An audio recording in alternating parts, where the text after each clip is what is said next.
So hello friends and welcome to Target GS 23 batch. तो कैसे हैं आप सब? आई होप आप सभी लोग ठीक होंगे। आज से हम लोग स्टार्ट करने वाले हैं अनुपात और समानुपात, यानी कि इंग्लिश में बोलते हैं रेशियो एंड प्रोपोर्शंस।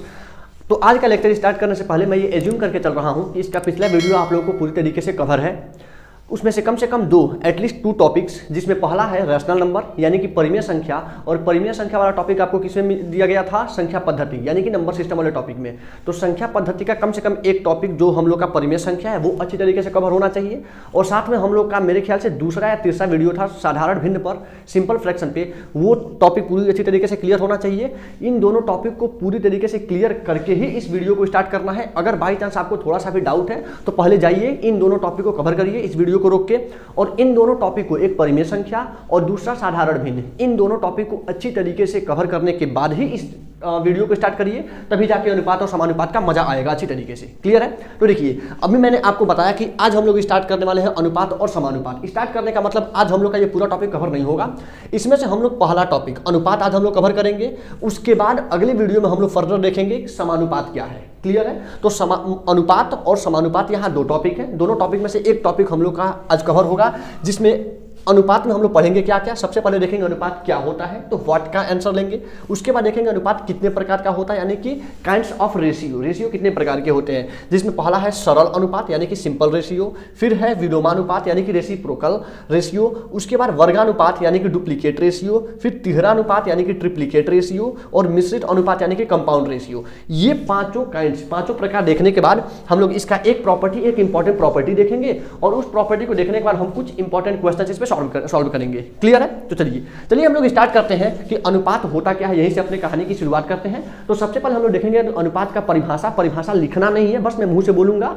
अच्छा, अगर चाहे तो आप मैं यहाँ लिख भी सकता हूँ, एक काम करिए लिख ही देता हूँ परिभाषा, उसका परिभाषा यहाँ पे मैं नोट कर देता हूँ। अगर आप चाहें तो नोट कर लीजिए, याद कर लीजिएगा। वैसे आप लोगों को स्पेशली इस कॉम्पिटिटिव एग्जाम में जिसका हम लोग अच्छी तरीके से तैयार करना है, उसमें डेफिनेशन से कोई खास मतलब है नहीं। वहाँ पे आप लोग को ऑब्जेक्टिव क्वेश्चन से मतलब है। फिर भी डेफिनेशन अगर आप चाहें तो नोट कर लीजिए और इसको याद कर लीजिएगा, क्योंकि हम लोग का ये टॉपिक सिर्फ और सिर्फ इसके लिए तो पढ़ना नहीं है, आगे भी हम लोग का काम आने वाला है। अनुपात और समानुपात ऐसा टॉपिक है, मैं आपकी जानकारी के लिए बता दूं, अनुपात और समानुपात ऐसा टॉपिक है जो मेरे ख्याल से क्लास 5th में स्टार्ट हो जाता है, और 5th में स्टार्ट हो, 5th या 6th में स्टार्ट हो जाता है। और यहाँ से स्टार्ट हो जाने के बाद फर्दर आप लोग आगे जहां तक पढ़ाई करेंगे, इंटरमीडिएट या हाई स्कूल से लेकर इंटरमीडिएट तक, उसके बाद फर्दर भी अगर आप लोग ग्रेजुएशन भी करना चाह रहे हैं, या ग्रेजुएशन न करके अगर आप कोई कॉम्पिटिटिव एग्जाम देना चाह रहे हैं, स्टेट पीसीएस का या स्टेट का हो या सेंट्रल गवर्नमेंट का हो, कोई भी वैकेंसी में अगर आप कॉम्पिटिटिव एग्जाम देना चाह रहे हैं, तो अनुपात और समानुपात एक अहम भूमिका निभाता है, this plays an important role in any competitive exam whether it is of state government और it is of central government. तो बेहतर है कि अनुपात और समानुपात को अच्छी तरीके से समझें। यहाँ पे जो भी कोई डाउट होगा, मेरे से संपर्क करने का जरिया आप लोग को अच्छी तरीके से मालूम है, या तो कमेंट सेक्शन के मदद से या फिर व्हाट्सएप नंबर की मदद से, तो मेरे से आप संपर्क कर सकते हैं। यहाँ पे मैं कोशिश करूंगा, वैसे तो मैं हमेशा ये कोशिश करता हूं कि वीडियो देखने के बाद आपको कोई डाउट बचे ही नहीं, फिर भी अगर कोई डाउट बच जाता है तो मैं यहां हूं। तो स्टार्ट करते हैं, क्या है अनुपात। तो सबसे पहला हम लोग का टॉपिक है अनुपात क्या है। अनुपात, चलिए अब अनुपात का परिभाषा अगर हम देखें तो अनुपात का परिभाषा हम क्या लिख सकते हैं? 2 सजातीय राशियों को भाग देने पर प्राप्त भागफल या प्राप्त परिमेय संख्या। परिमेय संख्या लिखा ज्यादा बेहतर होगा, इसीलिए मैं आप लोगों से बोला था ये लेक्चर स्टार्ट करने के स्टार्ट में ही कि भैया आप लोगों का कम से कम परिमेय संख्या वाला टॉपिक और साधारण भिन्न वाला टॉपिक ये पूरा का पूरा कंप्लीट होना चाहिए। तो क्या हो जाएगा परिभाषा? 2 सजातीय राशियों। अब ये क्या है सजातीय राशियों? टेंशन लेने का कोई बात नहीं है, अभी मैं समझाऊंगा क्या है सजातीय राशि। तत्काल अभी समझिए कि अगर हमारे पास 2 सजातीय राशि दिए हुए हैं, क्या है सजातीय राशि अभी बताऊंगा। अगर आपको कोई 2 सजातीय राशि दिए हुए हैं, आपको क्या करना है? सिंपल उन दोनों का भाग करना है। भाग करने के बाद जो हम लोग का परिमेय संख्या बनेगा वही क्या कहलाएगा? अनुपात। तो परिभाषा कोई पूछे तो क्या बोलेंगे? 2 सजातीय राशियों को भाग देने पर प्राप्त परिमेय संख्या को हम क्या बोलते हैं? अनुपात। क्लियर है? इंग्लिश में अगर इसका डेफिनेशन लिखना हो तो हम क्या लिख सकते हैं? The rational number obtained by dividing two similar quantities, जो हम लोग सजातीय राशि वहां देखे हैं उसी को यहाँ इंग्लिश में हम बोलेंगे सिमिलर क्वांटिटीज। तो इंग्लिश में डेफिनेशन क्या हो जाएगा, the rational number obtained by dividing two similar quantities is known as ratio. तो अनुपात को हम इंग्लिश में क्या बोलते हैं, रेशियो। ये भी मैं इंग्लिश में नोट कर लेता हूं। तो हम लोग का ये क्या का जवाब हम लोग का आधा क्लियर हो गया कि परिभाषा इसका क्या है। तो परिभाषा हम लोग देख लिए, दो सजातीय राशियों को भाग देने पर प्राप्त परिमेय संख्या को अनुपात कहते हैं, and the rational number obtained by dividing similar quantities is called ratio. भैया अब आपने ये तो बता दिया कि दो सजातीय राशि है उनको भाग देंगे हमें अनुपात मिल जाएगा, लेकिन अब ये सजातीय राशि है क्या, तो वहीं से हम लोग अपने बात की शुरुआत करते हैं। तो चलिए एक बेसिक बात बताता हूं। जैसे मान लीजिए हमारे पास 20 रुपए है, आपके पास 100 रुपए है। क्लियर? फिर सुनिए, हमारे पास 20 रुपए है, आपके पास 100 रुपए है। अगर कोई आपसे ये पूछे कि आपके पास मेरे से कितना गुना पैसा है, समझ में आ रही है बात? यानी कि मेरे पास 20 रुपए है, आपके पास 100 रुपए है, इसका मतलब आपके पास मेरे से 5 गुना पैसा है। 20 × 5 = 100, 5 गुना पैसा है। इसका मतलब हमारे और आपके बीच पैसे का अनुपात कितने का है, 5 गुना का। और 5 गुना अनुपात का मतलब अगर मेरे पास 1 तो आपके पास 5। क्लियर हो रही है बात? यानी कि अगर मेरे पास 20 है, आपके पास 100 है, तो अनुपात हम कैसे निकालेंगे, 20 में 100 से भाग देंगे, 20 × 5 = 100, यानी कि 1 और 5 का अनुपात होगा, 1 संबंध 5 का। यही होता है अनुपात का बेसिक मतलब। अब सजातीय राशि कहने का मतलब कि अगर मेरे पास 20 रुपए है, आपके पास 100 रुपए है, दोनों राशि रुपया में है। समझ में आ रही है बात? दोनों राशि रुपया में है। अगर दोनों राशि रुपया में है तो ही हम भाग करके अनुपात निकालेंगे। बाई चांस कोई ऐसा सवाल दे दे कि मेरे पास 100 पैसे है, आपके पास 100 रुपए है, बात ध्यान से सुनिएगा, मेरे पास 100 पैसे है, आपके पास 100 रुपए है।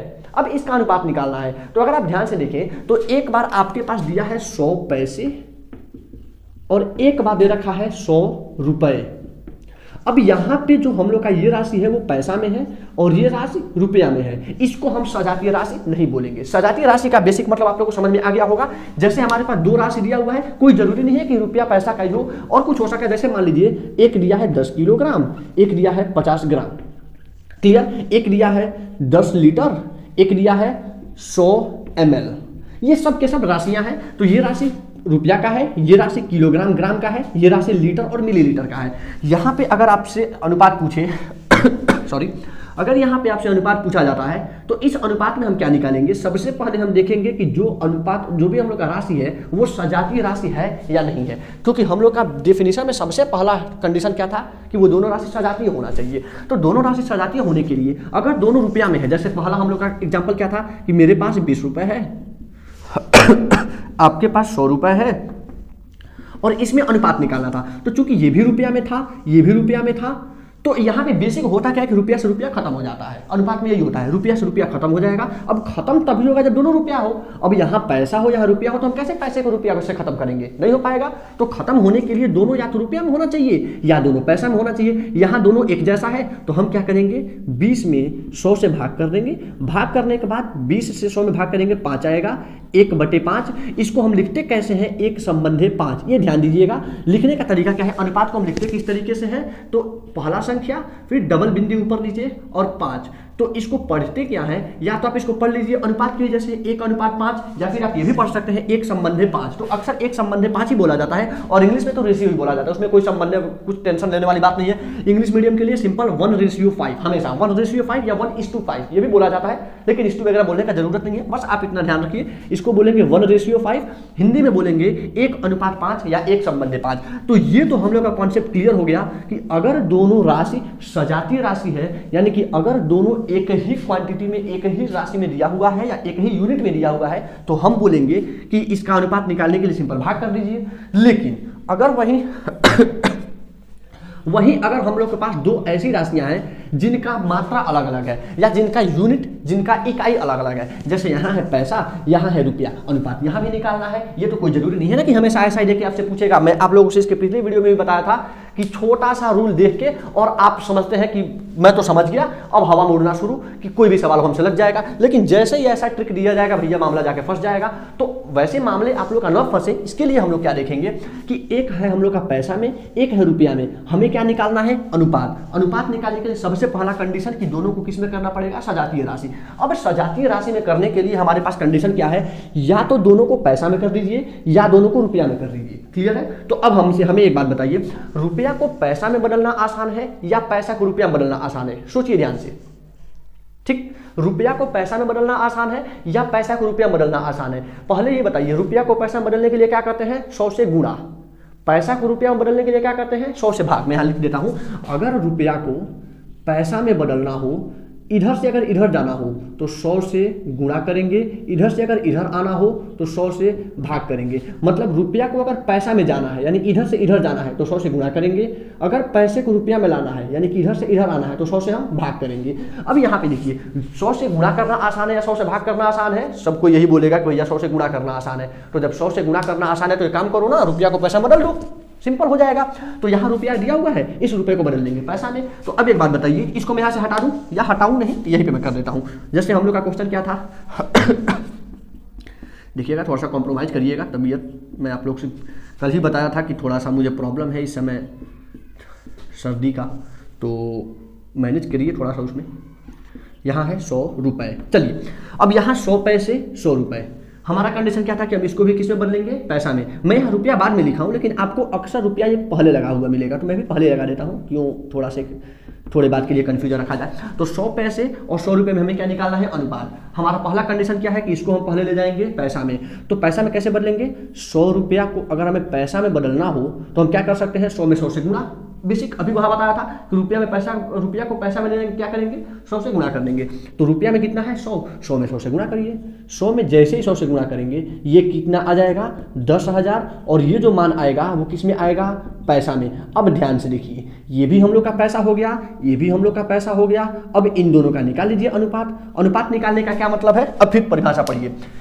दो सजातीय राशियों, ये भी पैसा को भाग देने पर, दोनों को भाग कर दीजिए, और भाग देने पर जो राशि बचेगा, जो परिमेय संख्या बचेगा, वो परिमेय संख्या क्या कहलाएगा? हमारा अनुपात कहलाएगा। तो भाग कर लेते हैं। अनुपात हम लोग का क्या मिल जाएगा? अनुपात हम लोग का क्या हो जाएगा? 100 पैसा वाला लिखना है, अब रुपया वाला इसको हटा लेना, अब इससे हमें कोई मतलब नहीं है। क्लियर? तो इससे और इसका हमें अनुपात निकालना है। तो 100 भागे 10,000।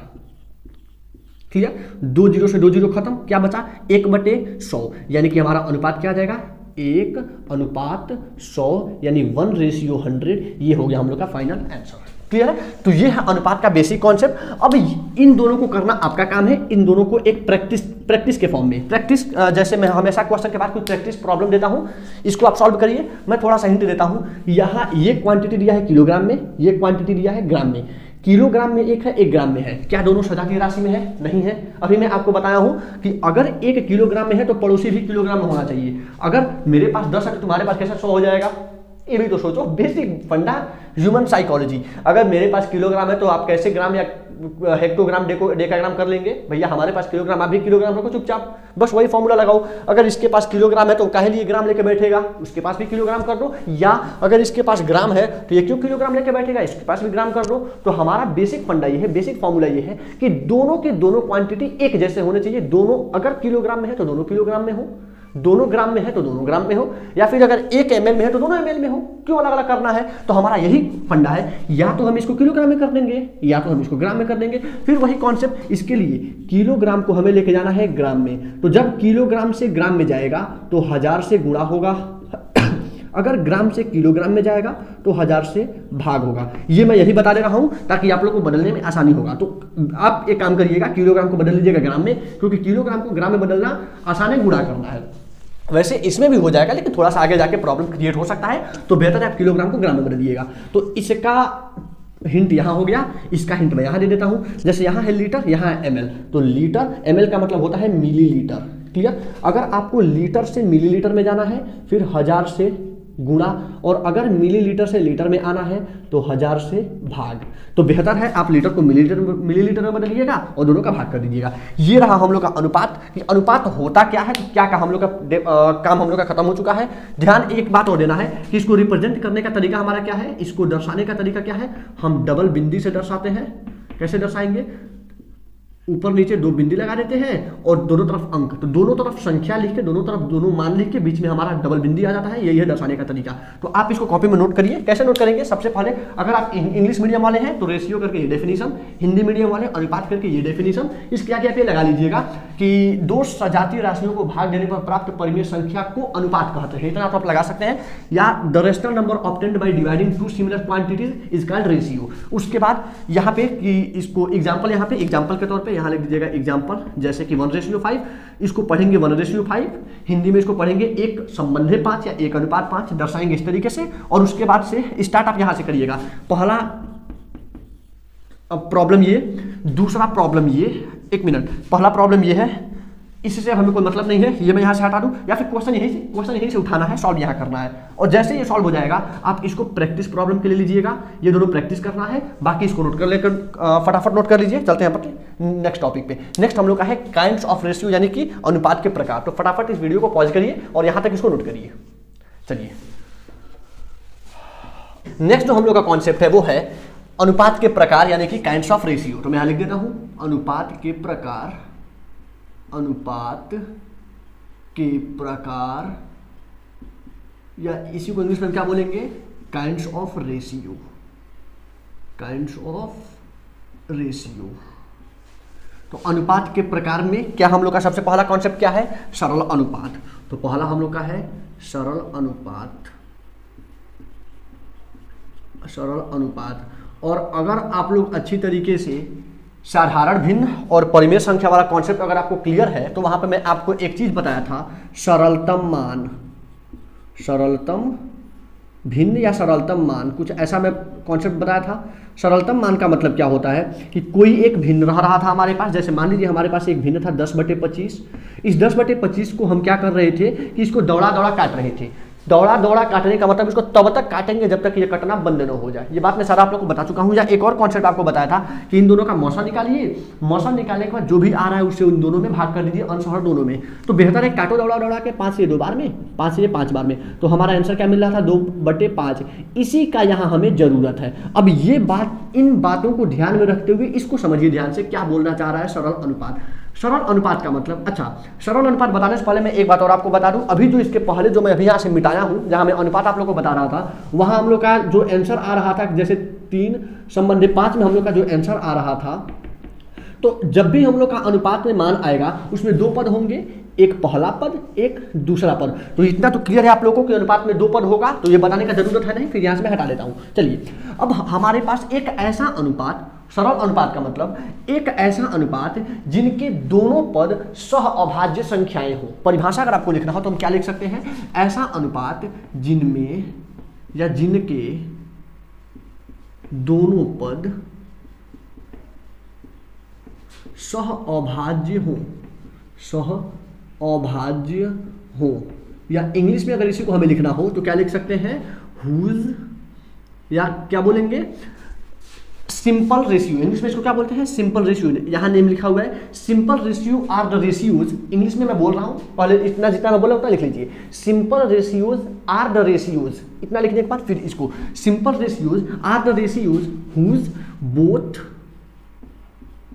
Terms are coprime. अब ये सह अभाज्य क्या है, फिर मैं आप लोग को सबसे पहला जो हम लोग का वीडियो था जिसमें संख्या पद्धति हम लोग पढ़े हुए थे, उसमें मैं आपको बता चुका हूं। सह अभाज्य संख्या का मतलब 2 ऐसी संख्याएं जिनमें आपस में एक के अलावा कोई दूसरा अभाज्य गुणनखंड न हो। फिर ध्यान से सुनिए, 2 ऐसी संख्याएं जिनमें एक के अलावा कोई भी दूसरा अभाज्य गुणनखंड न हो। यानी कि एक बात और हम कह सकते हैं कि इन दोनों संख्याओं का मौसा हमेशा 1 आए। ऐसी दो संख्याएं जिनका मौसा हमेशा एक आए, या ऐसी संख्याएं जिनके सहअभाज्य गुणनखंड सिर्फ एक हो। एक का मतलब सिर्फ एक का मतलब ऐसा नहीं कि वो 1, 2, 5 कुछ भी हो सकता है, ऐसा नहीं, इसका अभाज्य गुणनखंड एक ही होगा। अगर ऐसा है तो हम बोलेंगे कि ये दोनों संख्याएं क्या है, सहअभाज्य। इंग्लिश में क्या बोलेंगे, coprime numbers are the numbers which have only one common factor, और वन कॉमन फैक्टर क्या होगा, वन इटसेल्फ, एक ही होगा। या फिर एक और डेफिनेशन हो सकता है, two numbers are said to be coprime if they have HCF 1, अगर उनका HCF यानी कि उनका मौसा एक होता है तो हम बोलते हैं कि वो दोनों संख्या क्या है, सहअभाज्य। अब सरल अनुपात, जैसे मान लीजिए हमारे पास एक अनुपात है 10 और 25 का। अब मैं इसको यहाँ से हटाता हूँ, मेरे ख्याल से सरलतम मान आप लोग को समझ में आ गया होगा, तो इसको मैं यहाँ से हटा देता हूँ और 10 और 25 पे हम लोग अपने सवाल को समझते हैं। इस बात को कि अगर हमारे पास एक अनुपात दिया हुआ है एग्जाम्पल के रूप में 10/25 या 10:5, अगर इसी का हमें सरल अनुपात लिखना है तो हम क्या करेंगे, इसको काटना शुरू करिए, या तो काटना शुरू करिए या मौसा निकाल के भाग कर लीजिए, तो बेहतर है काटिए दौड़ा के। 10 और 25 है तो 10 और 25 लिख के इसको उड़ा दीजिए 5 से 2 बार में, 5 से 2 बार में, 5 से 5 बार में, तो क्या आया 2/5। लेकिन अनुपात को हम बटे में तो लिखते नहीं है, इसको हम लिखते हैं 2:5 या 2:5। ये हुआ हम लोग का सरलतम। अब सरलतम कोई भी अनुपात हमारा सरल अनुपात है कि नहीं, उसके लिए अगर उसको पहचानना है या उसको चेक करना हो तो हम क्या करेंगे, आप क्या करिए 2 और 5 का मौसा निकाल लीजिए। मौसा कैसे निकालते हैं, यहाँ 5 यहाँ 2, मौसा निकालने का तरीका 2 दूना 4, यहाँ 1 आया, फिर यहाँ 2 नोट करेंगे, सारा बात मैं पहले का बता चुका हूँ। 1 दूना 2, यहाँ खत्म।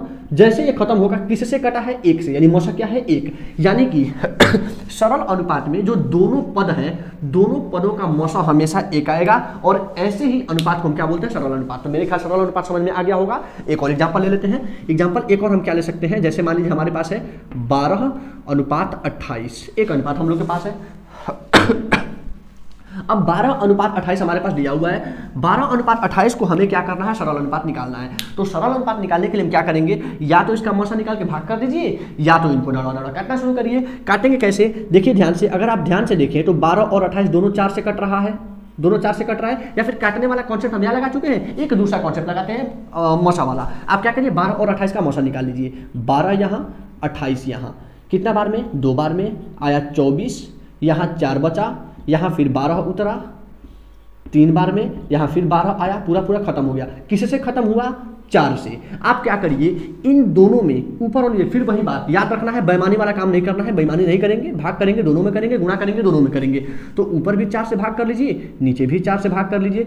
ऊपर 4 से भाग होगा तो 12 4 से कितना बार में जाएगा, 3 बार में, और 28 4 से कितना बार में जाएगा, 7 बार में। ध्यान से देखिए हमारा आंसर क्या मिला, 3/7। लेकिन हमारा अनुपात बटा में होता नहीं है, इसलिए हम अनुपात को हम लोग अनुपात के रूप में लिखेंगे, जो हम लोग का आंसर क्या हो जाएगा, 3:7 या 3:7, इंग्लिश में 3:7। ये रहा हम लोग का सरल अनुपात। क्लियर है। चलिए इसको मैं यहां से हटा दूं। चलिए अगला जो हम लोग का कॉन्सेप्ट है वो है विलोमानुपात। आसान है, बिल्कुल आसान है, इसको मैं यहीं पे नोट कर लेता हूं। विलोमानुपात, अगर उसको आप नोट करना चाहें तो वीडियो को यहीं पाज करके नोट कर लीजिए, या फिर पूरा ये स्लाइड भर जाने दीजिए। विलोमानुपात इंग्लिश में इसको क्या बोलेंगे, रेसिप्रोकल रेशियो, इंग्लिश में इसको बोलेंगे। तो ये रहा हम लोग का विलोमानुपात। होता क्या है विलोमानुपात, अच्छा रेसिप्रोकल मतलब क्या होता है, रेसिप्रोकल मैं आप लोगों को पहले ही बता चुका हूं, व्युत्क्रम, उसी में साधारण भिन्न वाले में बताया था। तो व्युत्क्रम का मतलब क्या होता है कि सीधा एक लड़का खड़ा है, उसका पैर ऊपर कर दीजिए, सिर नीचे करिए, यानी कि सीधा उलट दीजिए। यानी कि अनुपात कुछ ऐसा है, इसको उल्टा कर देंगे। उल्टा करने का मतलब जो अंश है वो हर में चला जाएगा, जो हर है वो अंश में चला आएगा। सिंपल यही काम करना है। जैसे हमारे पास एक अनुपात, एग्जाम्पल के लिए अच्छा इसको अगर हमें याद रखना हो तो एक शब्द से याद रखिएगा, व्युत्क्रम। हिंदी मीडियम के लिए व्युत्क्रम और इंग्लिश मीडियम के लिए वही शब्द है रेसिप्रोकल। यही हम लोग का रेसिप्रोकल का व्युत्क्रम का इंग्लिश भी होता है रेसिप्रोकल। तो रेसिप्रोकल मतलब हम क्या देखे थे, उल्टा, नीचे का ऊपर, ऊपर का नीचे, हिंदी में व्युत्क्रम। ये वर्ड याद रखिएगा, आपको ये याद रहेगा। एग्जाम्पल अगर हम ले, जैसे हमारे पास एक अनुपात है 1:3, 1:3 का हमारा विलोमानुपात क्या होगा, बस जो आगे उसको पीछे, जो पीछे उसको आगे। या फिर 1:3 को जिस तरीके से हम 2/5 को 2/5 लिख रहे थे, उसी तरीके से 2/5 को 2/5 भी तो लिख सकते हैं। यानी कि इसको ऊपर हमेशा ध्यान से लिखना है। जब इसको हमें भिन्न के रूप में लिखना होगा तो पहला हमेशा ऊपर लिखेंगे, बाद वाला हमेशा नीचे लिखेंगे। उस तरीके से क्या हम इसको ऐसा लिख सकते हैं 1/3, बिल्कुल लिख सकते हैं। अब इसका जो व्युत्क्रम हम लोग का होगा वो क्या होगा, व्युत्क्रम इसका क्या होगा, उल्टा 1:3 है, इसको 3/1 कर देंगे। 3/1 जैसे हुआ इसका मान क्या हो जाएगा 3/1। आई बात समझ में? यानी कि कोई भी अनुपात हो, अब ध्यान से देखिए ये जितना भी तामझाम लगाया गया आंसर तो हमें सीधा इसका उल्टा मिला। ध्यान से देख लीजिए यहाँ पे 1:3 था, यहाँ 3 हो गया। उसी तरीके से अगर हमारे पास एक अनुपात है 3/7, उसी को ले लेते हैं 3/7, इसका हम लोग का व्युत्क्रम क्या मिल जाएगा 7/3। क्लियर है? तो इसमें कोई टेंशन तो होना नहीं चाहिए। व्युत्क्रम जो हम लोग का विलोमानुपात है और सरल अनुपात, तो आई थिंक इन दोनों कॉन्सेप्ट में आप लोगों को कोई डाउट नहीं होना चाहिए। चलते हैं नेक्स्ट कॉन्सेप्ट पे जो हम लोग का है वर्गानुपात। Before that pause the video and note it down. जैसा है वैसे सेम टू सेम पूरा नोट कर देना, यहाँ कुछ छोड़ना नहीं है। क्लियर? चलिए अगला जो हम लोग का कॉन्सेप्ट है वो है वर्गानुपात। इसका थर्ड है, तीसरा प्रकार है, क्या है वर्गानुपात। इंग्लिश में इसको क्या बोलते हैं डुप्लीकेट रेशियो। Duplicate ratio.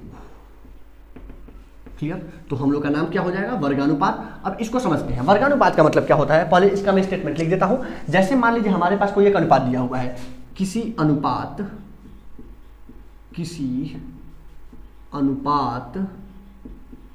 अब वो अनुपात क्या हम ले सकते हैं ए और बी का ले लेते हैं। किसी अनुपात ए संबंधी बी के लिए वर्गानुपात क्या हो जाएगा। पहले मैं स्टेटमेंट लिखते, कोई टेंशन नहीं है, बस समझाना मेरा काम है, अभी समझाऊंगा मैं। तत्काल जो मैं लिख रहा हूं उसको नोट करते चलिए साथ साथ। किसी अनुपात ए संबंधी बी के लिए वर्गानुपात क्या हो जाएगा a² अनुपात b² होगा या होता है। बात खत्म, बस इतना याद रखना है। वर्गानुपात हम लोग पढ़े थे, वर्ग मतलब क्या होता है स्क्वायर, यानी 2 है तो 4, 3 है तो 9, 5 है 25, 9 है 81, यानी कि सिंपल उसका वर्ग। तो यहाँ भी हमको क्या करना है, जो अनुपात है उसका वर्ग कर देंगे।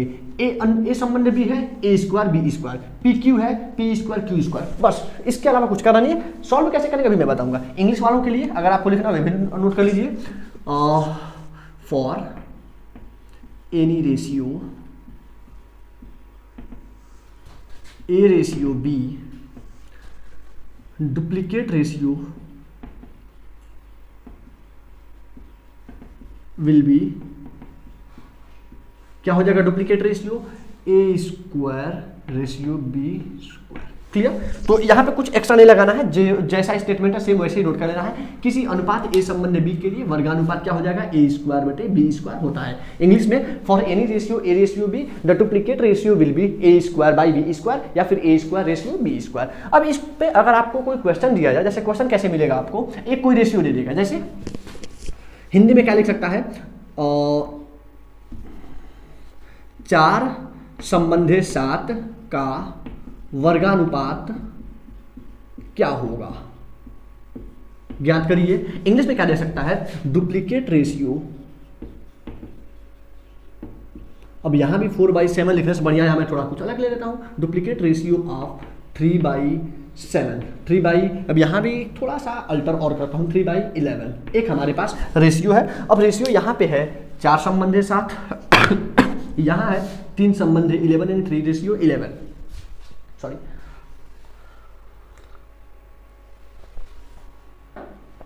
चलिए अब हमारे पास यहाँ है 4/7 और यहाँ है 3/11। इसका निकाला वर्गानुपात, इसका निकाला डुप्लीकेट रेशियो। नाम तो वही है, ऐसा थोड़ा ना कि वर्गानुपात कुछ अलग है डुप्लीकेट रेशियो, नाम एक है, बस इंग्लिश हिंदी का फर्क है। तो जो काम यहाँ करेंगे फोटोकॉपी वही काम यहाँ करेंगे क्या, हमको करना क्या है कि वर्गानुपात का मतलब किसी अनुपात ए संबंधी बी के लिए, किसी अनुपात 4/7 के लिए वर्गानुपात क्या हो जाएगा a² b², यानी 4² 7²।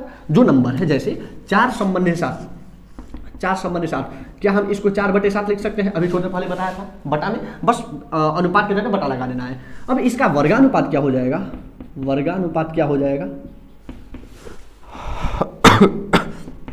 जो हम लोग का मान है उसका वर्ग कर दीजिए। 4/7 का स्क्वायर क्या हो जाएगा, 4 का स्क्वायर 16, 7 का स्क्वायर 49, यानी कि 16/49 फाइनल आंसर। क्लियर? सॉरी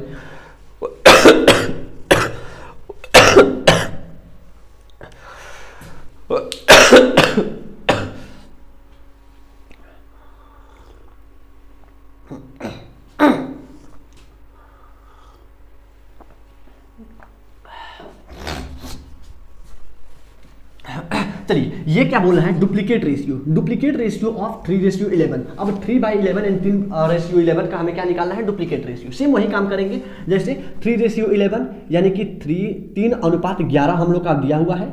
अब 3:11 को क्या हम 3/11 3/11 लिख सकते हैं। अब इसका अगर हमें डुप्लीकेट रेशियो निकालना है, डुप्लीकेट रेशियो को मैं शॉर्टकट में लिख देता हूँ DR, डुप्लीकेट रेशियो ऑफ 3/11। तो क्या हो जाएगा, हम क्या करेंगे, इसका स्क्वायर कर देंगे। तो जो हम लोग का 3/11 3/11 है, इसका आप क्या करिए, सिंपल स्क्वायर कर दीजिए। स्क्वायर करने पर हमें क्या मिलेगा, 3 का स्क्वायर 9, 11 का स्क्वायर 121, यानी आंसर क्या हो जाएगा 9 संबंधे 121 हम लोग का फाइनल आंसर। ध्यान से देखिएगा, ये 9 है 8 नहीं है, तो हम लोग का क्या हो गया 9 संबंधे 121, ये रहा हम लोग का फाइनल आंसर। तो इस तरीके से हमें अगर वर्गानुपात निकालना हम निकाल लेंगे। अगला हम लोग का कॉन्सेप्ट है तिहरानुपात। इसी पे यहीं पे इसको भी बता देता हूं, चौथा नंबर तिहरानुपात। इंग्लिश में इसको क्या बोल सकते हैं, ट्रिप्लीकेट रेशियो।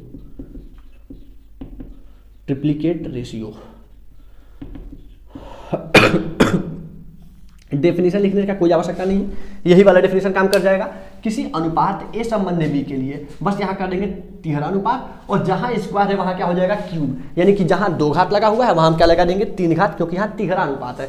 तो हम लोग का क्या हो जाएगा, किसी भी A संबंधी B के लिए तिहरानुपात क्या हो जाएगा, A संबंधी B के लिए A क्यूब संबंधी B क्यूब, ये हम लोग का फाइनल आंसर हो जाएगा। एग्जाम्पल लेते हैं, कोई एक एग्जाम्पल के रूप में मैं एक एग्जाम्पल ले लेता हूं, 2 संबंधे 4 या 2 संबंधे 3, 2 संबंधे 4 तो फिर एक संबंधे 2 हो जाएगा वो, तो 2 संबंधे 3। अगर हमें इसका निकालना है क्या, तिहरानुपात ज्ञात कीजिए, या इंग्लिश में ट्रिप्लीकेट रेशियो